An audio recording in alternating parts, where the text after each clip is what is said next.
Chapter 14. Nothing. No juice. No pulp.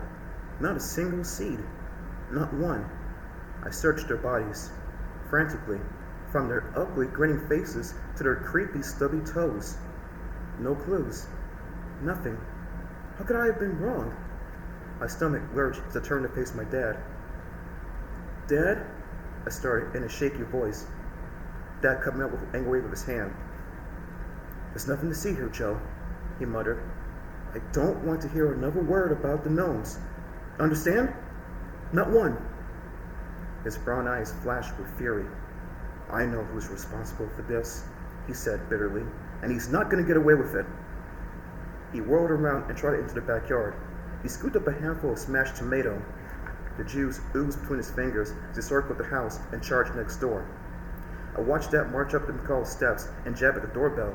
He began howling for anyone answered the ring. "Bill, come out here, now!"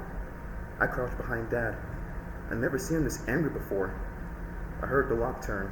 The door swung open, and there stood Mr. McCall, in a white jogging outfit, holding a half-eaten pork chop in one hand.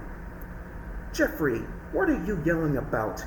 It's difficult to digest with all this noise," he chuckled. "Well, digest this!" Dad screamed.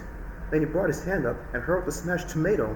They splattered against Mr. McCall's white t-shirt and dribbled down his white sweatpants. Some of the mushy pulp landed on his clean white sneakers. Mr. McCall stared down at his clothes in total disbelief. "Are you nuts?" he bellowed. "No, you are," my father shrieked. "How could you do this for a stupid blue ribbon?" "What are you talking about?" Mr. McCall shouted. "Oh, I see. Now you're going to play innocent. You're going to pretend you don't know anything. Well, you're not going to get away with this." Mr. McCall stomped down the steps and planted himself about an inch away from my dad. He puffed out his broad chest and hung over my father menacingly. "I didn't touch your lousy tomatoes," he roared. "You wimp! You probably bought your blue ribbon tomatoes last year." Dad shook an angry fist in Mr. McCall's glaring face. "My tomatoes were the best at the show. Yours look like raisins next to mine. And whoever heard of growing cassava in Minnesota anyway? You're going to be the joke of the garden show." My whole body shuddered. They're going to get into a fist fight, I realized. Miss McCall will squash my dad. "Joke?" Mr. McCall growled. "You're the joke. You and your sour tomatoes and those stupid lawn ornaments. Now leave before I really lose control." Mr. McCall stomped up to his front door.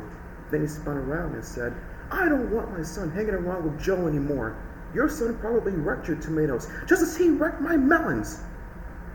He disappeared into the house, slamming the door so hard that the porch shook. That night, I tossed and turned in my bed for hours, faces painted on melons, crushed tomatoes, whispering lawn gnomes. I couldn't think of anything else. It was way after midnight, but I couldn't sleep. The gnomes with their leering smiles danced before my closed eyes. Those grinning faces, laughing at me. Suddenly, the room felt hot and stuffy. I kicked off the thin sheet that covered my legs. Still too hot. I jumped out of bed and headed for my window. I threw it wide open. Warm, wet air rushed in. I rested my arms on the windowsill and peered out into the darkness. It was a foggy night. A thick gray mist swirled over the front yard. Despite the heat, I felt a chill down my back. I had never seen this foggy before. The fog shifted slightly. The angels slowly came into view as the fog moved away. Then the seal, the skunks, the swans, a flash of pink, the flamingos, and there stood the deer. Alone. All alone. The gnomes were gone.